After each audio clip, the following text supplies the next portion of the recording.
Good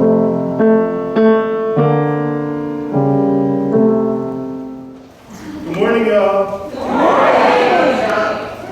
Peace to you. And also to you. Can everybody hear me okay? Yes. Okay. All right, well, indeed, the saints have marched in, and so it seems. We are here, and it's so good to see you all. So let me officially say, now that I see a whole bunch of people here, welcome to First United Methodist Church of Roseville, where we do our very best to live into the gospel message of love as a community committed to offering hope to this world.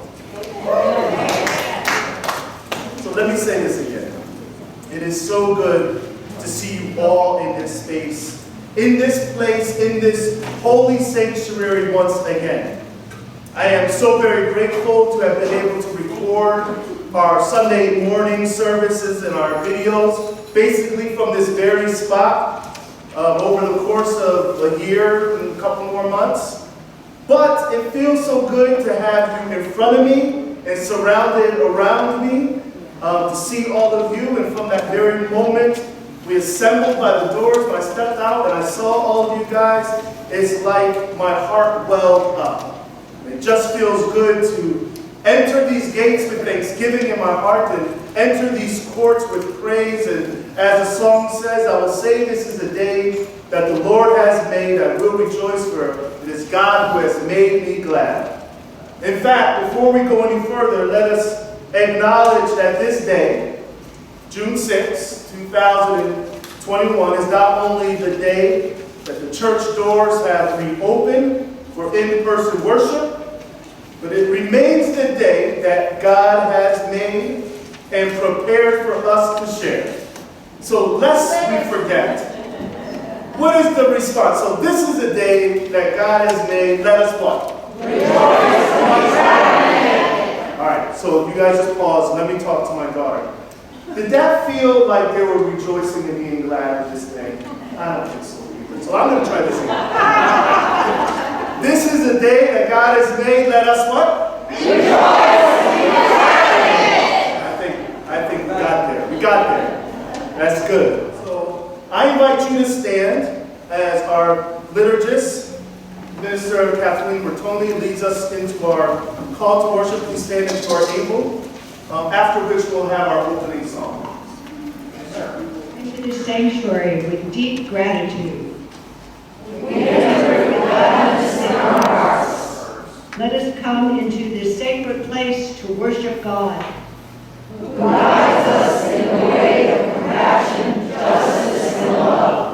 Come into this sanctuary and let us have our hearts stirred and our eyes opened wide. So that the words of our mouths and the whispering of our hearts be aligned to your will, O God. Come now, let us gather and worship God with joy. Amen. Please join me in our opening hymn, We Gather Together.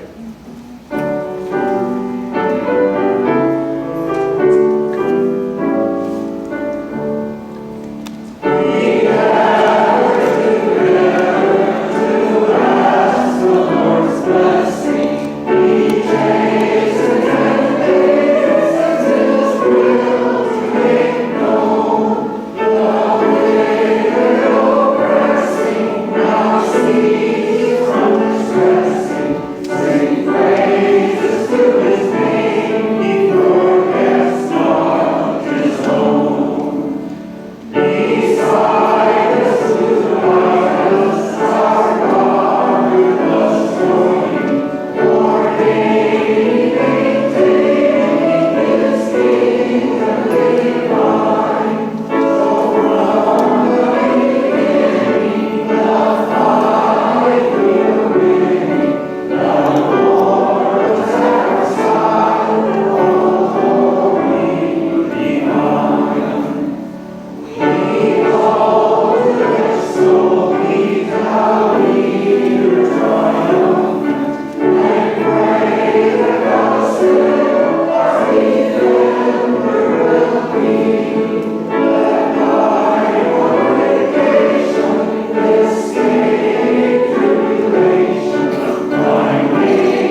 gather together to ask the Lord's blessing. And then it says he chastens and hastens his will to make known. The wicked oppressing now cease from distressing. Sing praises to his name, he forgets not his own. You're familiar with those words, right? Speaking of chastening and hastening, which, by the way, going back to that song we gathered together, never have I ever heard the idea of God's chastening being sung in such an uplifting tune. See, I know the feeling of chastisement, the godly kind, of course, or maybe even the silent kind, like yesterday when the organizing shelves that was supposed to be put up in the garage that I've been promising to do for the last 2 weeks, I came home and they were done. And then I got home. Yeah, they were done by my wife. And I got home and I opened the door and she said absolutely nothing.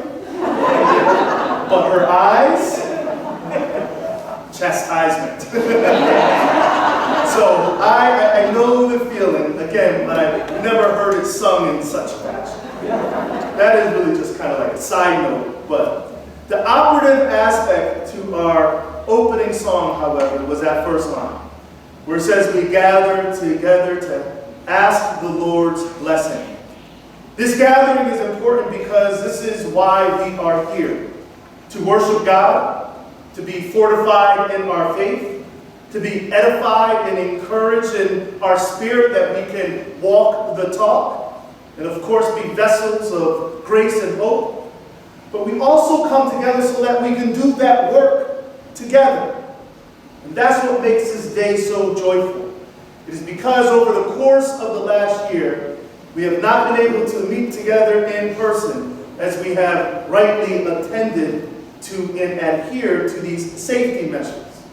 This time apart from the very sanctuary in which we are in, this sacred place, has made all of us, I imagine, reconsider what does it mean to be in a sacred place and what is the importance of sanctuary.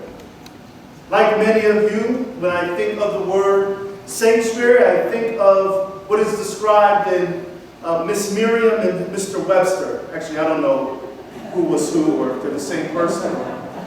Miriam Webster.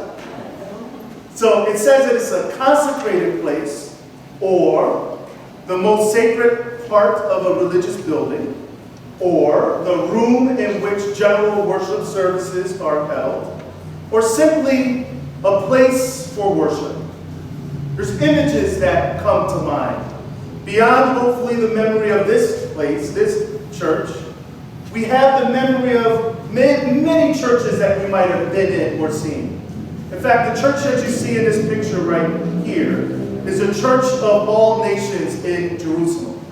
I took this picture when I was visiting Israel, Palestine 2 years ago. This is the Mount of Olives' most prominent and most beautiful church, and is recognizable by the stunning gold mosaics on the church facade.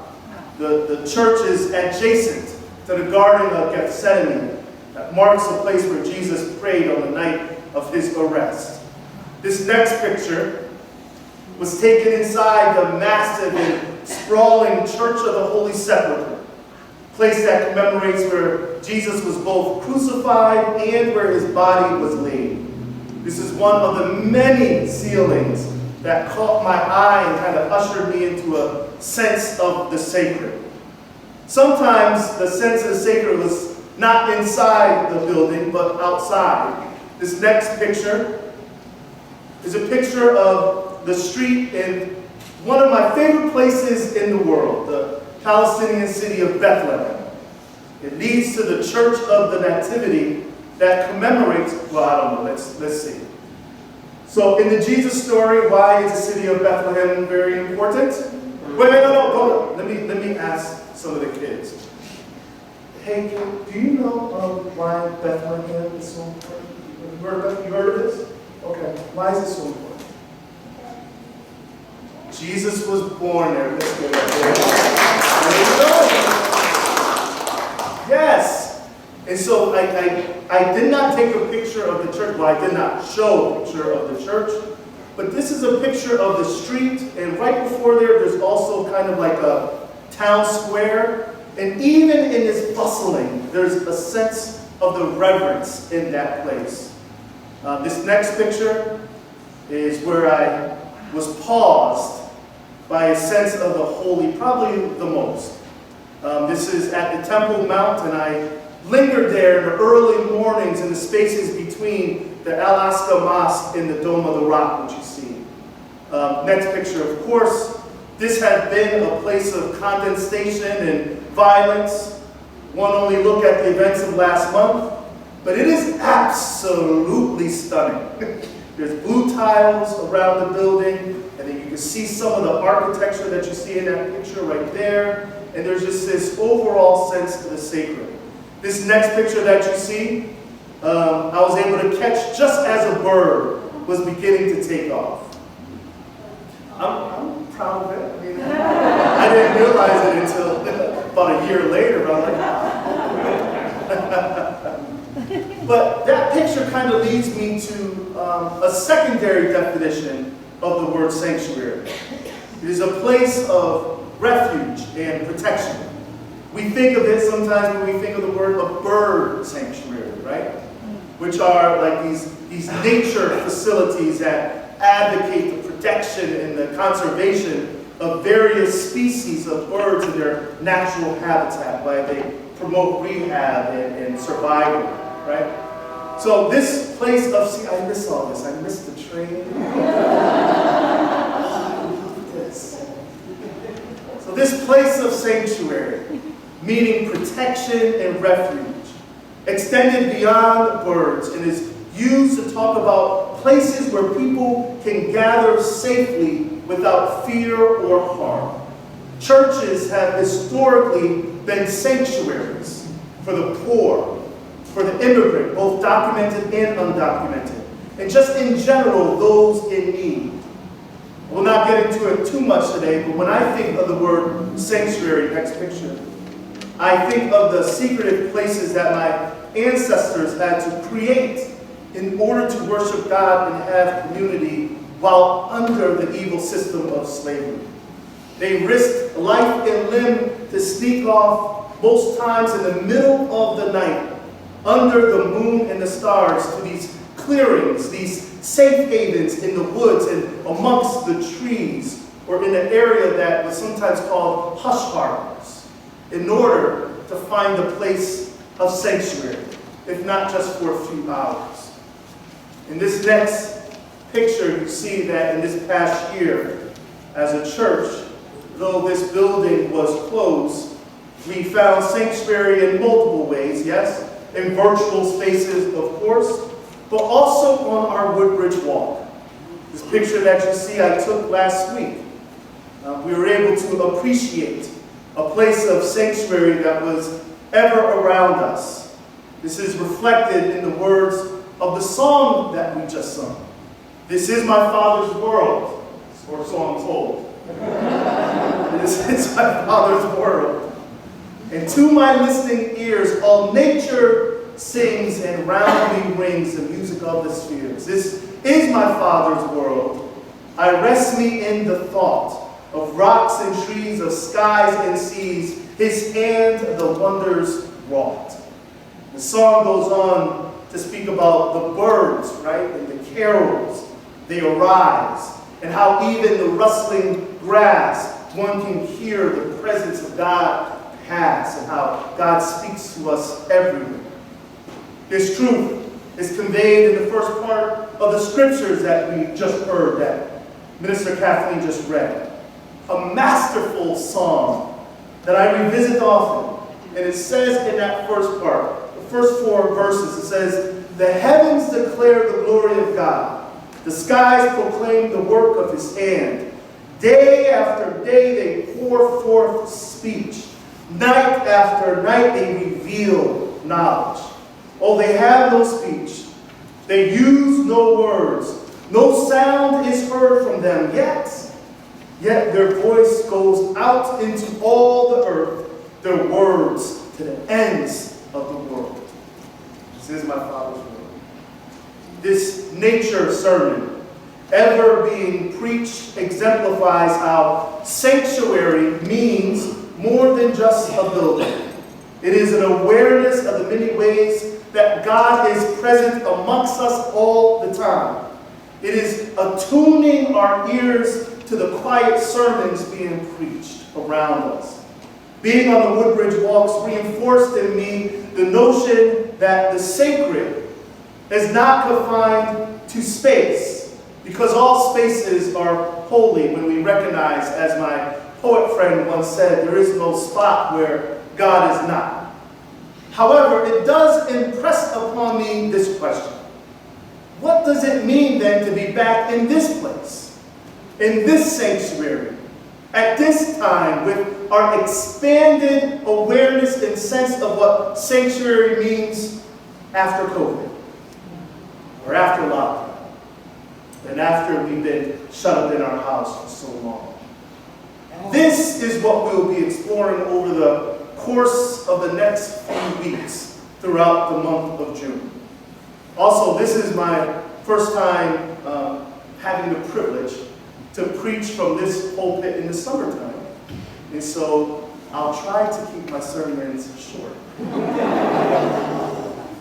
For now, and in closing, I want to say this. As we have now reopened our doors, next picture, let us not only celebrate our coming together, but let us recommit to being a place of sanctuary.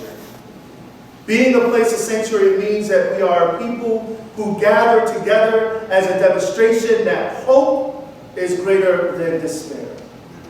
Being a place of sanctuary means that we are people who gather to show that the forces of separation and division, which has grown rampant in the last few years, are not greater than the gospel of love, or the message that says that no life matters more or less than others, or the vision that everyone can live freely and safe from harm. Being a place of sanctuary means that we are people who gather to be here for each other and care for each other and offer our service in our heart to the community and to advocate for justice and to just do good. Just do good. Being a place of sanctuary means all these things and so much more. And though we are not some fancy basilica or cathedral with gold-plated mosaics, and though we are not huddled in a forest clearing under the canopy of the stars or the majesty of walking in a tree-lined park down the way, and though we are not even located on the Temple Mount in Jerusalem with thousands of years of sacred gravity weighing down on that site, we are here in this moment, in this place. So let us continue to gather together to ask the Lord's blessing and gather together to show forth God's love. Amen? Amen. Amen. God be with you.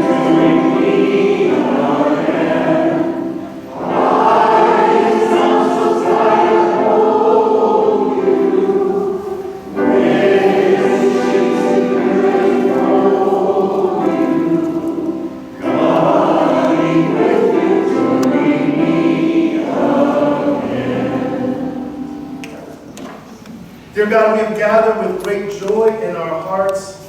As we leave now, may we remember again that we are your people and you are our God. As such, may we be committed to offering your love to everyone we meet this upcoming week. May we now leave from here assured in the peace that you give, a peace that surpasses all understanding, and may we be rested, renewed, and ever more ready to be vessels of your hope and love to this world. We pray this now in your holy name. Amen. Amen.